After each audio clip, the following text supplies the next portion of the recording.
민석 어머니, 재산 내역 좀 보여주셔야죠? 요즘은 다들 그 정도는 기본으로 하시더라고요. 저희도 딸을 시집 보내는 입장인데 확인은 해야 안심이 되니까요.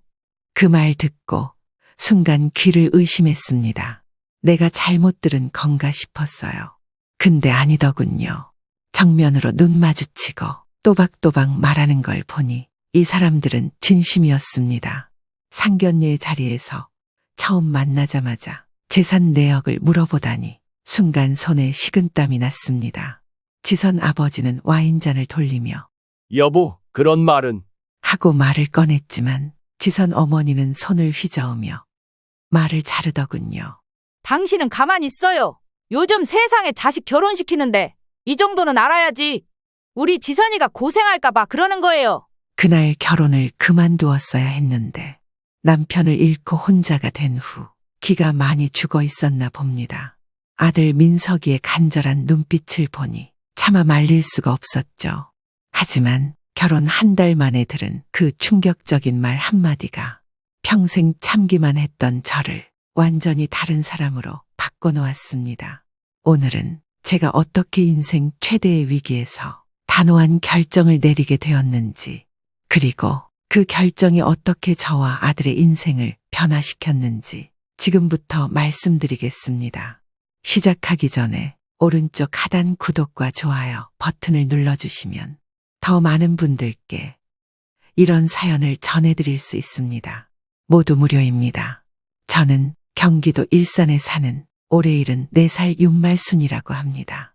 남편은 8년 전에 세상을 떠났고 그 후로는 혼자 살아왔습니다. 아들 민석이는 서울에서 직장 다니며 자취하고 있었죠. 그 아들 민석이가 결혼을 한다고 했을 때 그저 감사했어요. 자식이 잘 자라 좋은 직장 다니고 때되니 알아서 결혼까지 한다는데 그보다 더 바랄 게 뭐가 있겠습니까? 문화센터에 가면 다들 자식 결혼시켜 손주 보는 이야기, 사진 자랑하는데 저만 할 이야기가 없었거든요. 이제 민석이도 가정 꾸리면 나도 그런 이야기 할 수 있겠다 싶어 마음이 설렜습니다. 며느리 될 사람은 동네 내과에서 일하는 간호조무사라고 했어요. 35이라고 했는데 사진 속 모습은 화장기 없이도 예쁜 얼굴이었고 아들이 소개시켜준다며 잠시 만났을 때 단정한 모습에 인사도 곱게 하고 말투도 얌전해서 첫 인상이 참 좋았어요. 아들이 결혼을 좀 급하게 서두른다 싶었지만 상대를 보니 그럴 만도 하겠다 싶었죠. 아무래도 30 중반이면 좋은 사람 만났을 때 마음이 급해질 수 있잖아요. 그래서 조금 서두르더라도 괜찮겠다 싶었고 저도 덩달아 마음이 바빠졌습니다. 그래서 상견례도 서둘러 잡게 됐어요. 상견례를 앞두고는 저도 괜히 긴장이 됐는지 준비에 한껏 신경을 쓰게 되더군요. 팩이란 건 평생 해본 적도 없었는데 민석이 체면 생각해서 처음으로 하나 사서 붙여봤어요. 시장 옷만 입고 살던 제가 오랜만에 백화점에 가서 남색 원피스도 하나 샀고요. 머리도 손질하고 목걸이도 꺼내 걸고 나름대로 정성을 들였습니다. 그렇게 준비를 마치고 상견례 날이 되었습니다. 상견례 날 민석이와 함께 도심의 고급 호텔 레스토랑으로 갔습니다. 지선이가 직접 유명한 호텔을 예약했다고 하더라고요. 장소는 어디든 괜찮았어요. 중요한 건 아들이 가정을 꾸린다는 사실이었으니까요. 호텔에 도착해 10분쯤 기다리니 사돈 부부가 들어오셨습니다. 지선이 어머니는 짙은 화장에 화려한 붉은 원피스를 입고 있었고 아버지는 큼직한 로고가 박힌 셔츠에 반짝이는 벨트를 메고 있었어요. 순간 우리가 같은 자리에 앉아 있는 게 어색하다는 생각이 들었습니다. 지선이 어머니는 제 옷차림을 위아래로 훑어보더니 표정이 잠깐 굳었습니다. 어머, 민석 어머님은 이런 자리에 그렇게 우중충한 옷을 입고 오셨네요. 혹시 상견례를 장례식으로 착각하신 건 아니죠? 하고 말하더니 웃자고 한 말이에요. 하면서 혼자 웃었습니다. 순간 얼굴이 붉어지고 모멸감이 밀려왔습니다. 백화점에서 신경 써서 산 옷인데 너무 당황해서 어떻게 대응해야 할지 몰랐습니다. 그저 손에 든 가방만 꼭 쥐었죠. 그때 지선이가 엄마, 그만해요. 하고 작은 목소리로 말했지만 지선 어머니는 들은 척도 않더군요. 식사가 시작되고 지선이 아버지가 민석이에게 물었습니다. 결혼하면 어디서 살 건가? 지선 씨 직장 근처에 전세를 알아보고 있습니다. 그런데 지선이 어머니가 말을 끊었습니다. 요즘 세상에 전세는 무슨 전세요? 전세부터 시작하면 언제 돈 모아서 애 키우고 집을 사겠어요? 신혼집은 남자 쪽에서 제대로 해오는 거죠. 그 말에 식탁 분위기가 싸늘하게 변했습니다. 지선이는 고개를 숙이고 민석이는 당황한 눈치였죠. 저도 어떻게 반응해야 할지 몰랐어요. 그때 지선이 어머니가 제게 말했습니다. 민석 어머니, 제 산내역 좀 보여주셔야죠? 순간 당황스러웠습니다. 상견례의 자리에서 이런 말이 나올 거라곤 상상도 못했거든요. 마음을 추스르고 아들을 보니 민석이도 적잖이 당황한 얼굴이었어요. 이내 아들도 저를 보고 난감하지만 제가 잘 넘어가 주길 바라는 눈빛이었죠. 저는 조심스레 입을 열었습니다. 아이고, 그게 생각도 못한 내용이라 준비를 못했네요. 상견례는 어떻게 지나갔는지도 모르겠습니다. 정신이 하나도 없었어요. 마음만 무겁게 남은 채 집으로 돌아왔죠. 민석이의 표정이 어두워 보여서 한마디 꺼냈습니다. 민서가 다시 한번 생각해보는 건 어떻겠니? 그러자 아들은 고개를 숙인 채 대답하더군요. 지선이가 아니면 안 될 것 같아요. 엄마, 죄송해요. 그 말에 더는 뭐라 할 수가 없었습니다.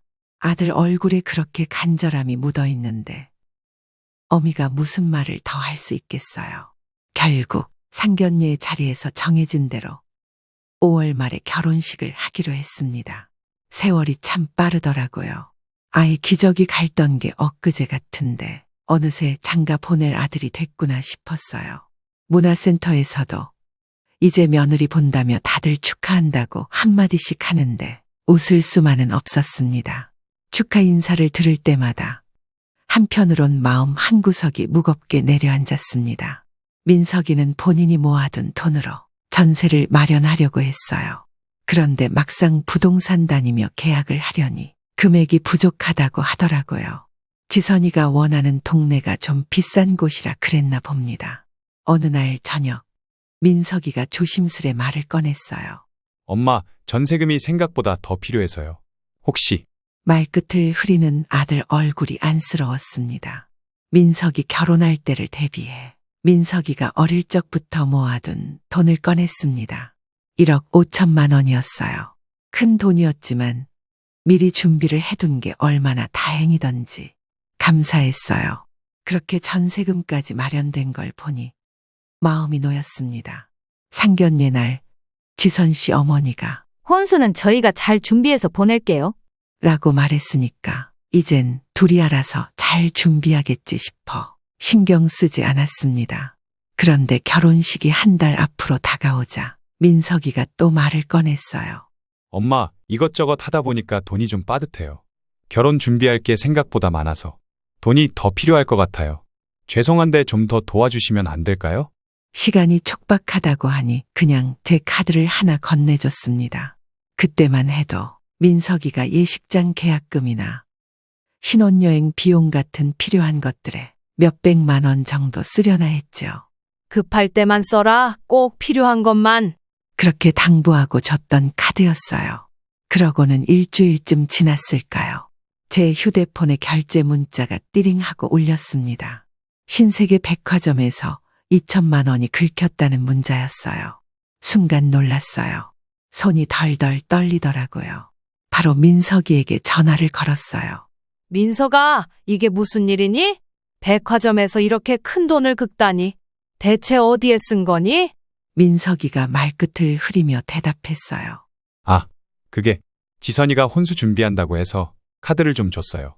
머리가 멍해졌습니다. 알고 보니 지선이가 혼수 준비를 해야 하는데 돈이 없다고 해서 민석이가 제 카드를 지선이에게 줬다는 겁니다.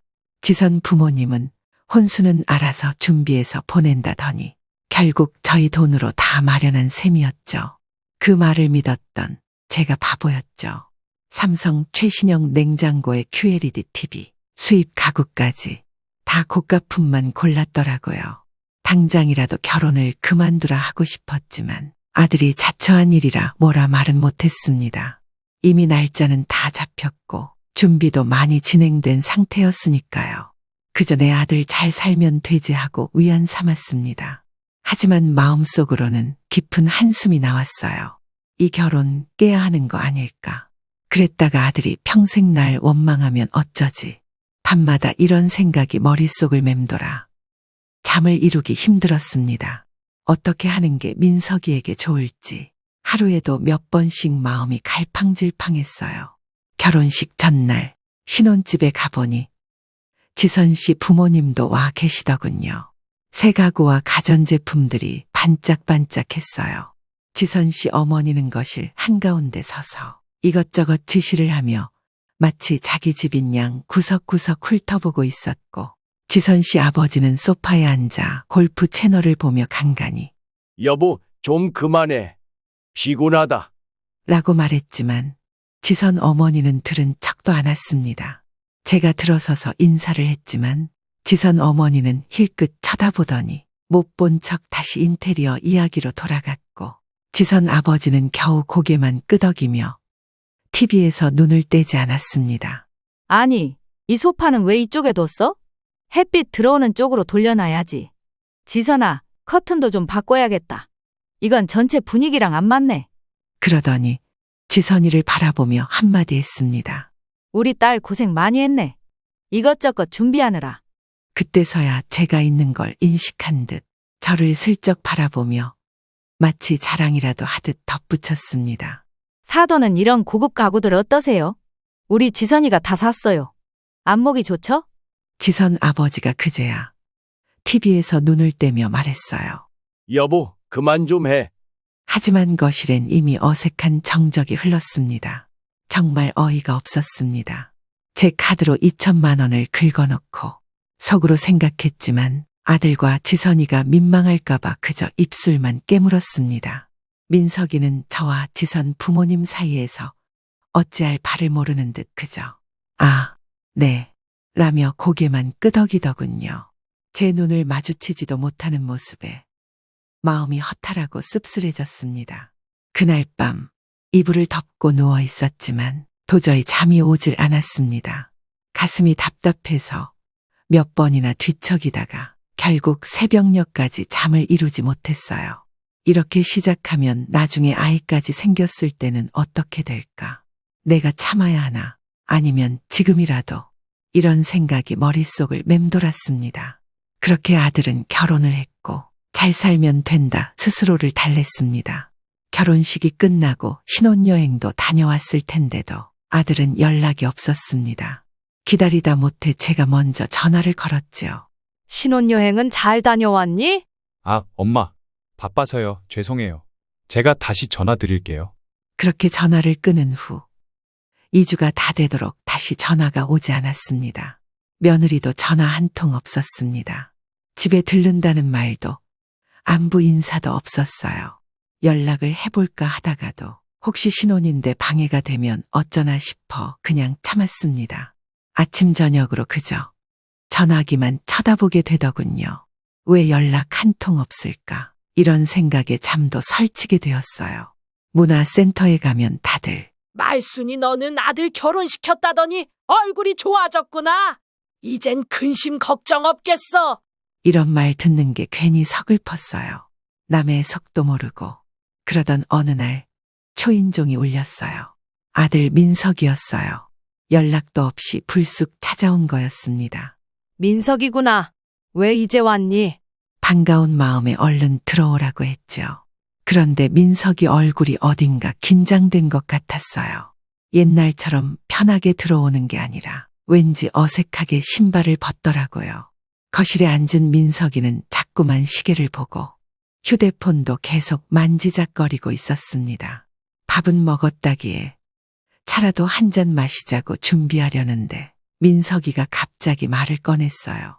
엄마 잠시 앉아서 얘기 좀 할 수 있을까요? 자리에 앉으니 엄마, 그냥 전세 말고 집을 사야 할 것 같아요. 듣는 순간 가슴이 턱 막혔습니다. 집을 사달라는 의미 같았어요. 민서가 아직 신혼이고 전셋집 구한 지도 얼마 안 됐잖아. 둘이 열심히 벌어서 사면 되지 않겠니? 제 말에 민석이는 고개를 끄덕였지만 표정이 영 편치 않아 보였어요. 다시 말을 이었습니다. 요즘 집값이 자꾸 오르잖아요. 지선이 친구들은 다들 결혼하면서 아파트 샀대요. 우리만 전세라서. 아니, 그래도 둘 다 직장 다니잖니? 이제부터 모으면 제 말이 끝나기도 전에 민석이가 자리에서 일어났습니다. 엄마, 잠깐 화장실 좀 다녀올게요. 자리를 비운 사이 민석이 휴대폰에서 카톡 알림음이 울렸습니다.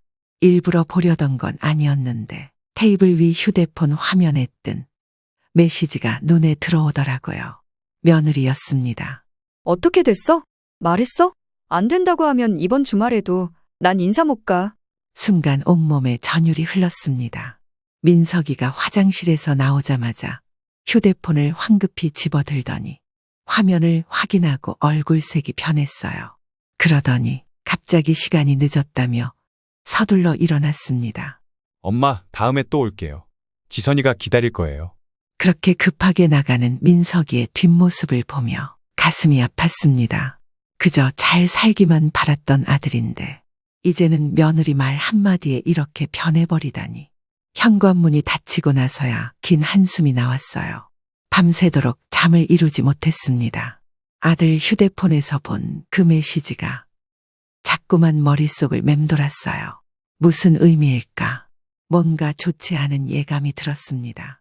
아이고, 민석이가 저러는 건 분명 지선이나 사돈들 눈치를 보는 거겠지. 내 아들이 어쩌다 이 지경이 된 거지. 집이 한두 푼 하는 것도 아니고 집 살 돈이 어디 있다고. 창밖으로 새벽빛이 들어올 때까지 잠을 뒤척였습니다. 이대로 계속 끌려다니다간 아들도 내 자존심도 모두 잃겠구나. 이제는 내가 단호하게 나서야 할 때가 온 것 같았습니다. 어느 날 아들에게서 전화가 왔습니다. 일전에 그렇게 돌아간 후 전화 한 통 없던 아들이라 깜짝 놀랐어요. 엄마, 내일 저녁에 지선이랑 같이 찾아뵐게요. 그동안 지선이 몸도 안 좋고 바빠서 인사도 못 드려서 죄송해요. 그 말 한마디에 제 마음이 들떴습니다. 결혼한 지 한 달이 다 되어 가는데 아들 며느리가 처음으로 집에 온다니 어찌나 기쁘던지요. 바로 장을 보러 나갔어요. 우리 며느리 입맛에 뭐가 맞을까 하면서 이것저것 담았습니다. 고등어도 사고 쇠고기도 사고 과일도 넉넉히 샀어요. 집에 와서는 구석구석 청소하고 화장실도 깨끗이 닦았죠. 싱크대 위쪽에 고이 모셔두다시피 했던 예쁜 접시랑 찻잔도 꺼냈습니다. 그렇게 아침부터 부산을 떨며 준비하고 저녁쯤 문 앞에서 기다리고 있는데 초인종이 울렸어요. 문을 열자 민석이와 며느리가 서 있었습니다. 아들은 뭔지 어색한 표정이었고 며느리는 가볍게 목례만 하더군요. 어서 와요, 우리 며느리. 얼마나 보고 싶었는지 몰라요. 집 안으로 들어온 며느리는 거실을 쭉 둘러보더니 소파에 앉았습니다. 제가 정성스레 준비한 음식을 내놓았는데 민석이는 와, 엄마 이렇게 많이 준비했어요? 하며 고마워했지만 며느리는 저 다이어트 중이에요. 라고만 하더군요. 식사 중에는 어색한 대화가 오갔습니다. 신혼집은 어떻게 꾸몄냐? 살림은 어떻게 하고 있냐? 그런 이야기들이었죠. 근데 며느리가 대답하는 걸 보니 살림에 영 관심이 없어 보였어요. 나중에 알고 보니 대부분 배달 음식으로 때우고 있더라고요. 뭐 요즘은 시대가 변해서 다들 그러고 산다니 제가 참견할 일이 아니었죠. 식사를 하는 둥 마는 둥 끝내고 차를 마시는데 며느리가 갑자기 말을 꺼냈습니다. 어머님, 저희 신혼집 얘기 좀 해도 될까요? 순간 가슴이 철렁했습니다. 일전에 민석이가 했던 말이 떠올랐거든요. 이제 일도 그만두고 애도 낳아야 할 텐데 전세는 불안해서요. 애 낳고 이사 다니는 것도 힘들고요. 그러자 민석이가 며느리 쪽으로 몸을 돌리며 조심스럽게 말했습니다. 지선아, 그 얘기는 오늘은 그냥 인사드리는 자리잖아. 민석이는 제 눈치를 슬쩍 살피며 손끝에 힘을 줘 며느리의 팔을 살짝 눌렀습니다. 하지만 며느리는 애써 못 들은 척 시선을 돌리지도 않은 채 말을 이어갔습니다. 어머님, 요즘 집값이 자꾸 오르잖아요. 다들 신혼 때부터 아파트 사서 사는데. 그 순간 제 속에서 열이 확 올라왔습니다. 결혼할 때는 혼수 다 해오겠다더니 이제 와서는 집까지 사달라고 하고. 하지만 아들의 얼굴을 보니 그 말이 목구멍에서 멈췄습니다. 제가 아무 대답을 하지 않자 며느리의 목소리가 조금씩 높아졌습니다. 저희가 전세로는 도저히 안 될 것 같아요. 애 가지고 키우려면 내 집이 있어야 할 것 같아요. 저는 속에선 화가 올라왔지만 최대한 담담히 말을 했습니다. 아직 신혼인데 조금 더 지켜보면 좋겠구나. 이미 전세금도 많이 보태줬는데. 그러자 며느리가 갑자기 말을 끊고 단도직입적으로 말했습니다. 집 안 사주시면 저희 이렇게는 못 살아요. 이혼해야겠어요. 그 말에 민석이가 벌떡 일어났습니다. 지선아, 그 이야기는 안 하기로 했잖아. 민석이는 제 눈치를 슬쩍 보며 손으로 며느리를 제지하려 했지만 손끝이 떨리는 게 보였어요. 말리자니 며느리 눈치가 보이고 그대로 있자니 제 앞에서 부끄러웠겠죠. 그 우물쭈물한 얼굴 하나에 마음이 더 무너졌습니다. 며느리는 아랑곳하지 않고 저를 똑바로 쳐다보며 말했습니다. 어머님, 저 솔직하게 말씀드리는 거예요. 결혼 전에는 몰랐는데요. 민석 오빠 회사 월급으로는 몇 년은 아끼고 모아야 집을 살 텐데요. 그렇게는 못 살겠어요. 저희 부모님은 이미 제 오빠 집 살 때 도와주셔서요. 어머님도 손주 얼굴 보고 싶으시죠? 저도 마음은 급한데 집이 없어서요. 지금 이 상황에선 아이부터 가질 수는 없잖아요. 저는 더는 참을 수 없었습니다. 찻잔을 내려놓고 똑바로 쳐다보며 말했습니다. 누가 결혼해달라고 매달렸니? 결혼은 너희 둘이 한 거야. 둘이 살겠다고 한 결혼을 왜 부모한테 책임지라 그러니? 그렇게 집을 사고 싶으면 내 친정에 해달라고 하면 되겠네. 어머니, 집은 결혼 전에 오빠가 해왔어야 하는 거잖아요. 그래서 지선 씨는 혼수도 안 해왔나요? 그건 전세니까 그렇죠? 그때 민석이가 중재하듯 말했습니다. 그만들 하세요. 지선이 너도 그만 일어나. 집에 가서 이야기해. 그리고 저를 향해 고개를 숙이며 덧붙였습니다. 어머니, 저희 가볼게요. 그렇게 아들은 며느리를 끌고 가다시피 데리고 나갔고 둘은 그대로 떠났습니다. 현관문이 닫히고 나자 거실은 숨이 막힐 듯 조용했습니다. 정성껏 차린 음식들은 그대로 남아있었고 먹음직스럽던 음식 냄새만 허전하게 퍼졌습니다. 혼수는 저희가 준비해서 보낼게요. 상견례 때 사돈이 했던 말이 귓가에 계속 맴돌았습니다. 그런데 현실은 제 카드로 혼수를 다 사고 이제는 집까지 해달라니 창밖을 바라보다 문득 생각했습니다. 내가 이제 노후에 쓸 돈까지 다 꺼내서 집을 사주면 나는 어떻게 살지? 이 나이에 뭘 할 수 있지? 그날 밤 잠이 오질 않았습니다. 한평생 아들 잘 되기만 바랬는데 노후에는 이렇게 속만 썩는구나 싶었어요. 하지만 새벽녘 또 한 가지 생각이 들었습니다. 이 결혼 지금 끝내는 게 민석이한테도 좋지 않을까? 이대로 가다간 우리 아들 돈 떨어지면 버림받고 인생 망가지는 거 아닐까? 며칠이 지났습니다. 그날 그렇게 나가고 나서 민석이도 며느리도 아무 연락이 없었습니다. 전화 한 통, 문자 하나 없더군요. 그냥 그렇게 끝났나 싶었습니다. 문화센터에도 잘 안 가게 됐어요. 사람들 만나면 또 아들 이야기 나올까봐 괜히 마음이 불편하더라고요. 집 안에만 있으니 생각은 더 많아지고 밤에는 잠도 안 오고 이게 다 뭐 하는 짓인지 싶었습니다. 하루는 마음이 불안하고 하루는 화가 나고 그러다 결국 허탈해졌어요. 밥상을 차려도 손이 안 가고 TV를 틀어도 무슨 소리인지 모르겠고 그저 멍하니 앉아있기 일쑤였죠. 아들에게 전화라도 해볼까 싶었는데 자꾸 망설여졌습니다. 그렇게 일주일쯤 지난 어느 날 저녁 초인종이 울렸습니다. 밤늦게 누구지 싶어 문을 열자 민석이가 서 있었어요. 얼굴빛이 많이 안 좋더군요. 수염도 덥수룩하고 옷도 구겨져 있었어요. 엄마, 시간 좀 괜찮아요? 말투부터 힘이 없었습니다. 거실에 앉자 민석이는 한참을 말없이 있다가 입을 열었습니다. 그 일주일 동안 어떻게 지냈는지 듣고 보니 정말 가슴이 아팠어요. 회사도 제대로 못 나가고 밥도 못 먹고 잠도 못 자고 하루하루가 지옥 같았다더군요. 그날 그렇게 돌아간 후 며느리는 그대로 집을 나갔다고 했어요. 말을 하는 민석이의 목소리가 떨렸습니다. 제 아들이 이렇게 상처받은 모습을 보니 그래도 내가 더 참았어야 했나 싶은 생각이 잠깐 들었습니다. 하지만 그게 맞는 건지 점점 더 헷갈렸어요. 뭐라고 하면서 나갔는데? 민석이는 고개를 떨군 채 말했습니다. 집 사기 전엔 돌아오지 않겠대요. 전세로는 못 살겠다고요. 아니면 이혼하겠대요. 기가 막혔습니다. 결혼한 지 한 달도 안 된 사람이 집을 사지 않으면 이혼하겠다는 말을 하다니. 누가 보면 집도 없이 시작한 줄 알겠어요. 그리고 어제는 장모님한테까지 전화가 왔어요. 우리 딸한테 무슨 짓을 한 거냐? 네가 어떻게 우리 딸한테 이럴 수 있냐며. 집 사기 전까지는 지선이 데려갈 생각은 하지도 말라고 소리를 지르시더라고요. 민석이는 머리를 감싸지며 말했습니다. 엄마, 나도 어떻게 해야 할지 모르겠어요. 그 사람 없이는 안 될 것 같기도 하고. 근데 이렇게 사는 건 아닌 것 같아요. 아들의 괴로워하는 얼굴을 보니 가슴이 미어졌습니다. 그래서 너는 어떻게 하고 싶은데? 민석이는 말했습니다. 많이 생각해봤어요. 근데 아무리 생각해도 이 결혼은 아닌 것 같아요.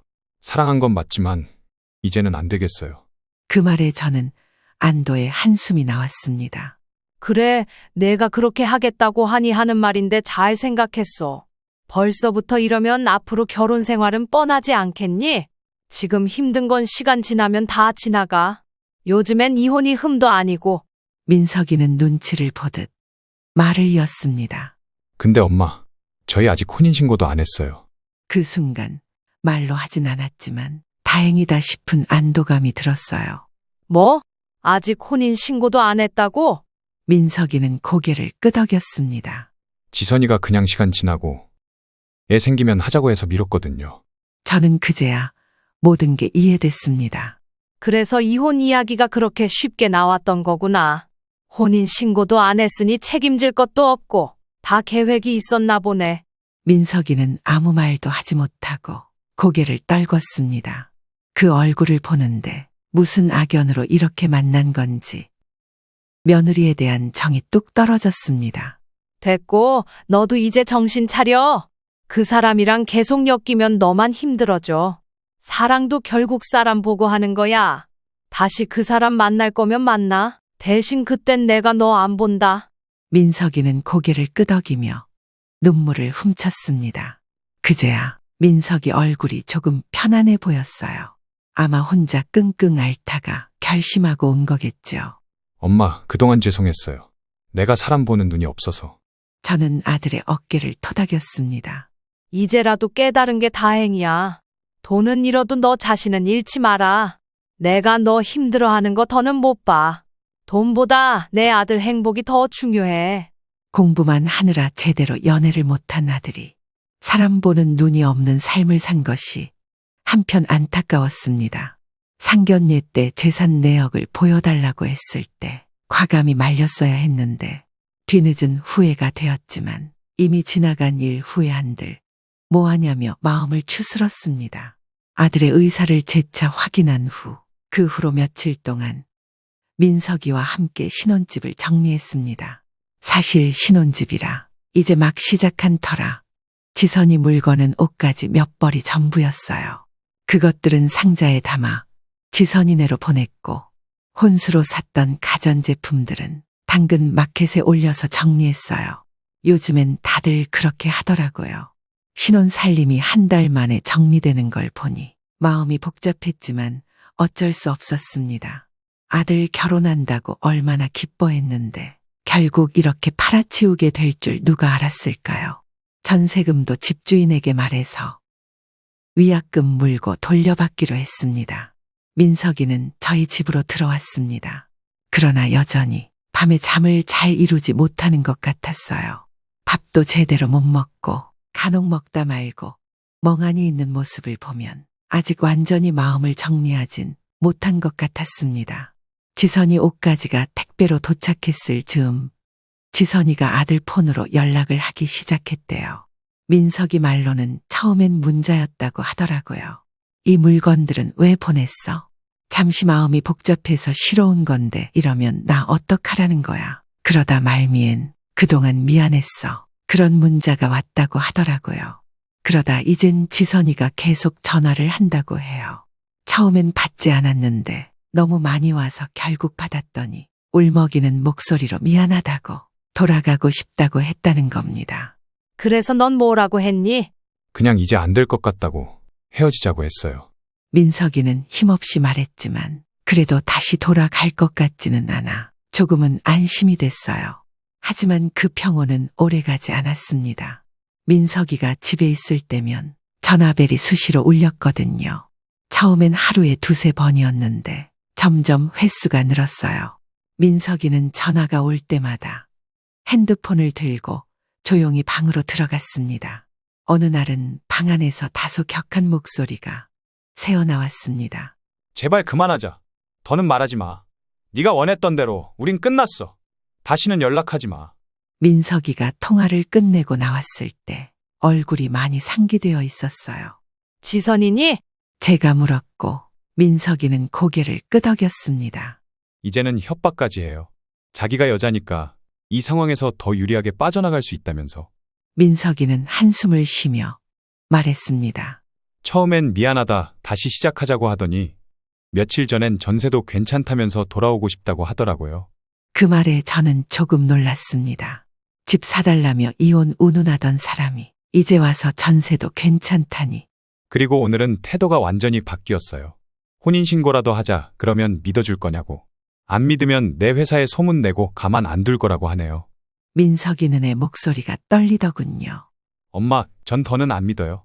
이제 진심인지 아닌지도 모르겠고 다시 돌아가기엔 신뢰가 깨진 것 같아요. 그 말에 저는 조용히 고개를 끄덕였습니다. 그래, 잘했어. 더 이상 끌려다니지 말고 그냥 차단해버려.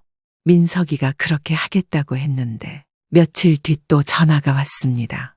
이번엔 민석이 핸드폰이 아니라 제 핸드폰이었습니다. 전화기 화면에 낯선 번호가 떴고 전화를 받자 상대는 다짜고짜 소리를 질렀습니다. 사돈, 민석이 집에 와 있다면서요?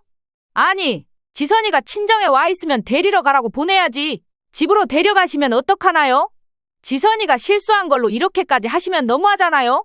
저도 처음에 민석이 마음에 안 들었지만 우리 지선이가 좋다고 하니까 받아줬는데 이렇게 나오시면 안 되죠? 지선이 어머니였습니다. 말투부터가 명령조에 따지듯 했어요. 갑작스런 상황에 당황하고 아무 말도 못하고 있으니 목소리가 더 커졌습니다. 당장 지선이 데려오라고 보내세요.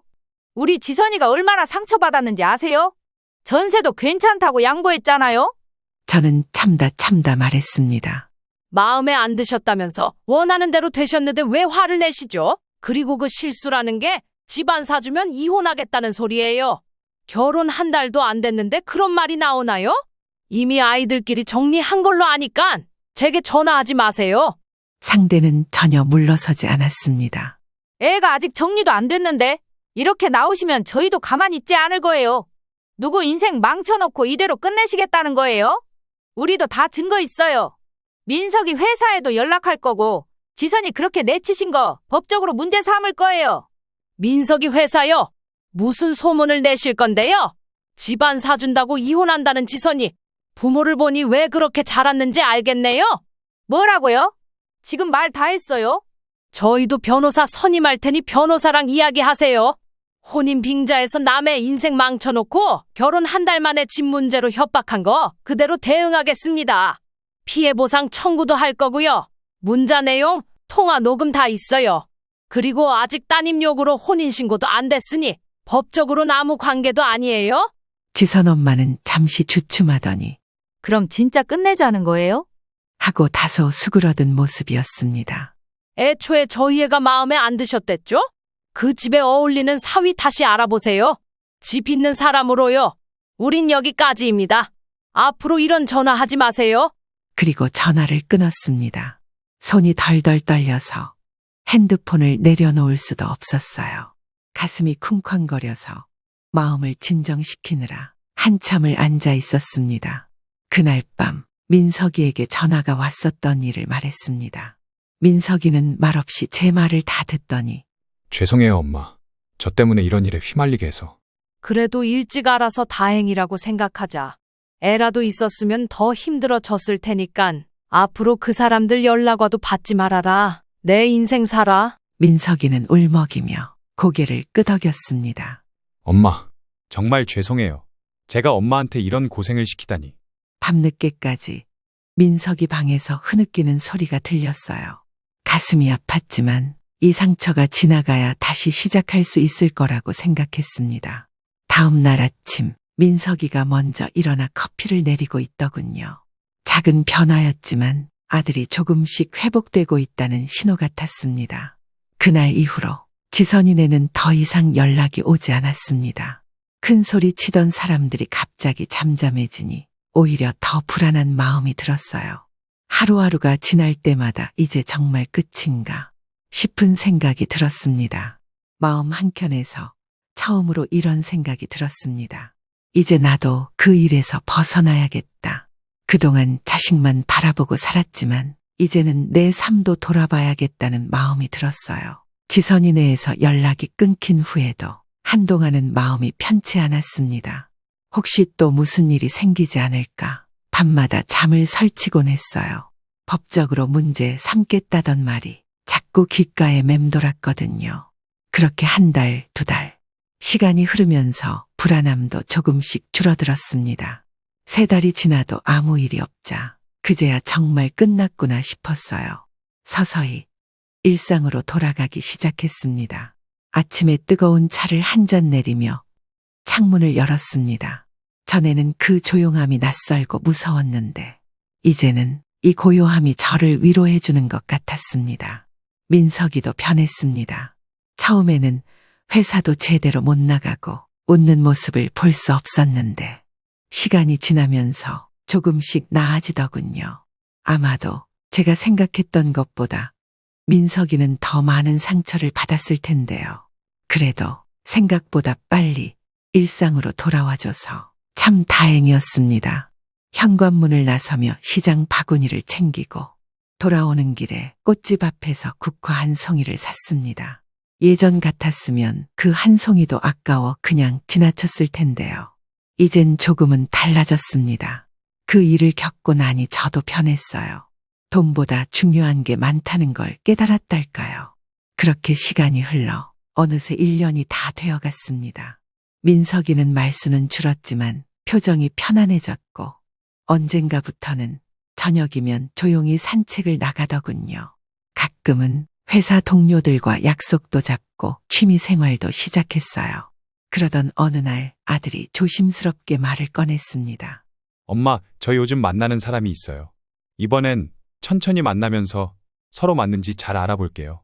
상대방 부모님도 먼저 만나보려고요. 저는 놀라지도 않고 아무 말 없이 고개만 끄덕였습니다. 괜찮다고 말하지 않아도 이제 괜찮은 걸 알았으니까요. 아들의 눈빛에서 예전의 자신감이 돌아온 걸 느낄 수 있었습니다. 그 말을 들으니 이번엔 정말 내 아들이 좋은 사람을 만나게 될 것 같았습니다.